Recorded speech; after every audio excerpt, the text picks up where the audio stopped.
Assalamualaikum warahmatullahi wabarakatuh.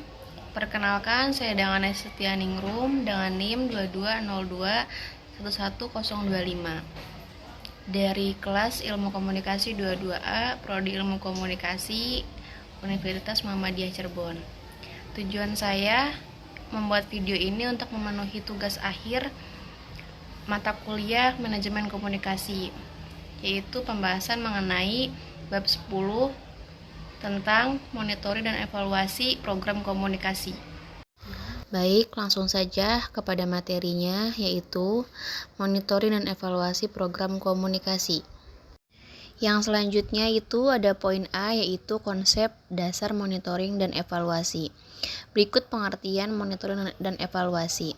Monitoring merupakan aktivitas yang dilakukan pimpinan untuk melihat, memantau jalannya organisasi selama kegiatan berlangsung, menilai ketercapaian tujuan, serta melihat faktor pendukung dan penghambat pelaksanaan program. Selanjutnya ada evaluasi, adalah proses untuk mengidentifikasi masalah, mengumpulkan data, menganalisis data, menyimpulkan yang telah dicapai, menginterpretasikan hasil menjadi rumusan kebijakan, dan menyajikan informasi atau rekomendasi untuk pembuatan keputusan berdasarkan aspek kebenaran hasil evaluasinya. Adapun perbedaan dari monitoring dan evaluasi tersebut yaitu monitoring sendiri dilakukan pada saat program masih berjalan, sedangkan evaluasi dapat dilakukan ketika program masih berjalan ataupun program itu sudah selesai. Sedangkan evaluasi dilaksanakan untuk memperoleh fakta atau kebenaran dari suatu program beserta dampaknya. Sedangkan monitoring hanya melihat keterlaksanaan program, faktor pendukung, dan penghambatnya. Yang selanjutnya ada prinsip monitoring dan evaluasi. Yang ke-1 ada berorientasi pada tujuan, mengacu pada tujuan yang ingin dicapai. Contohnya, ada seorang yang berorientasi pada tujuan, mungkin memiliki rencana jangka panjang seperti menetapkan target karir atau pendidikan dan bekerja secara sistematis untuk mencapainya. Yang selanjutnya ada mengacu pada kriteria keberhasilan. Mengacu pada kriteria keberhasilan ini, program yang telah ditetapkan sebelumnya.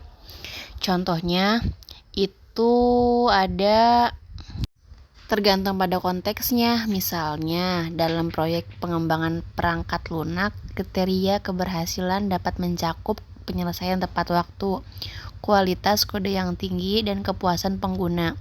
Dalam konteks pendidikan, kriteria keberhasilan dapat termasuk pencapaian target pembelajaran dan partisipasi siswa. Lalu yang ketiga itu ada mengacu pada asas manfaat. Sudah seharusnya dilaksanakan dengan manfaat yang jelas berupa saran, masukan, atau rekomendasi untuk perbaikan program yang dimonitoring dan evaluasi atau program sejenis pada masa yang akan datang. Contohnya ketika menggunakan energi terbaru kan udah mengurangi polusi udara. Adalah contoh penerapan asas manfaat dalam upaya pelestarian lingkungan. Yang terakhir ada dilakukan secara objektif, itu dari pihak eksternal seharusnya bersifat independen, yaitu bebas dari pengaruh pihak pelaksana program. Prinsip-prinsip objektif dapat mencakup kejelasan, relevansi, keseluruhan, dan pengukuran yang dapat diukur. Baik, yang selanjutnya ada model evaluasi atau standar keberhasilan. Yang pertama ada pengukuran sosial media.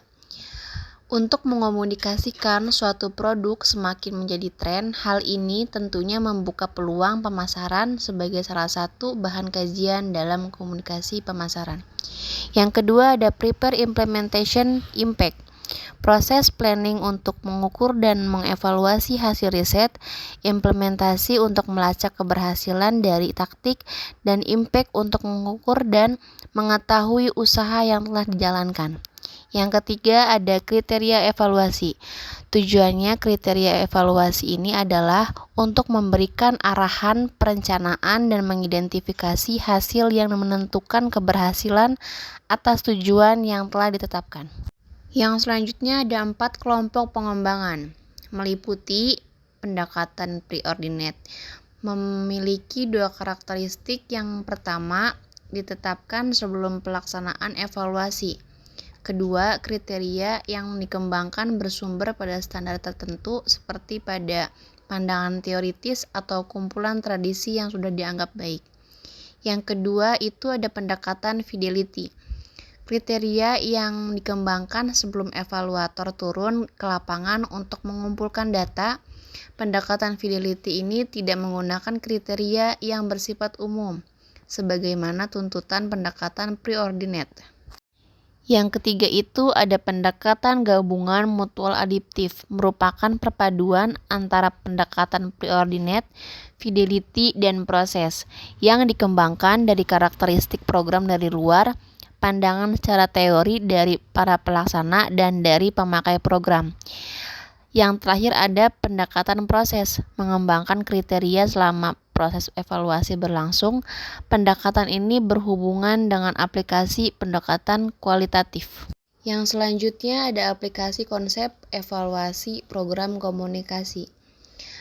Yang pertama ada arti penting evaluasi program komunikasi.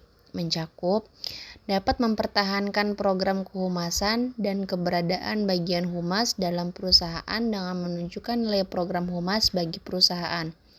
Adapun tuntutan manajemen perusahaan terhadap setiap bagian dalam perusahaan agar setiap pengeluaran sumber daya pada bidang apapun harus dapat dipertanggungjawabkan. Yang kedua ada jenis evaluasi program komunikasi. Proses evaluation berkaitan dengan usaha untuk mengetahui program humas yang telah dikelola dengan baik, berkesinambungan dan efektif dalam suatu kurun waktu. Ada outcome evaluation berkaitan dengan usaha untuk mengetahui dampak dan hasil yang telah ditimbulkan oleh program humas yang telah dijalankan organisasi. Yang ketiga ada proses dan tahap evaluasi program komunikasi. Menurut Grunig dan Han tahun 1982 mendeskripsikan 5 langkah tindakan yang harus dilakukan dalam evaluasi. Yang pertama ada specify objective, membuat rumusan tujuan program. Yang kedua ada measure the objective, melakukan pengukuran efek. Yang ketiga ada collect and analyze data, melakukan pengumpulan data dan mengukur efek. Yang keempat ada report the result to decision maker, menulis laporan hasil program. Yang kelima ada apply the result to decision. Setiap hasil program harus ditetapkan pada pengembalian keputusan. Proses evaluasi digambarkan Catlip, Center, dan Broom tahun 1994. Poin A ada implementation dan progress evaluation. Mencakup faktor kontekstual yang mempengaruhi. Yang kedua ada melakukan implementasi sesuai dengan rencana. Yang ketiga ada menilai implementasi sesuai dengan rencana. Yang keempat ada laporan pada pengambil keputusan. Poin B ada outcome evaluation. Yang kesatu ada menentukan faktor kontekstual. Yang kedua ada peninjauan dan modifikasi prosedur. Yang ketiga ada mengumpulkan data dan informasi. Yang keempat ada melaporkan pada pengambil keputusan. Poin keempat itu ada tingkat dan langkah evaluasi. Menurut Catlip, Center, dan Broom tahun 1994 menggambarkan tingkatan dan langkah evaluasi program komunikasi.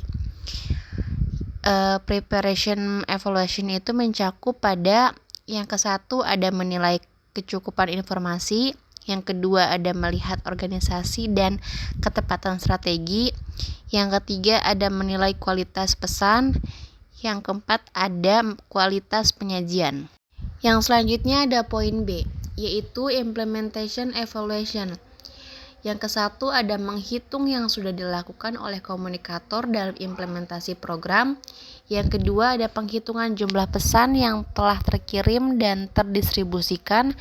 Yang ketiga ada menghitung jumlah pesan yang muncul di media.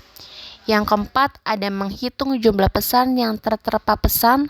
Yang kelima ada menentukan jumlah orang yang mengikuti pesan.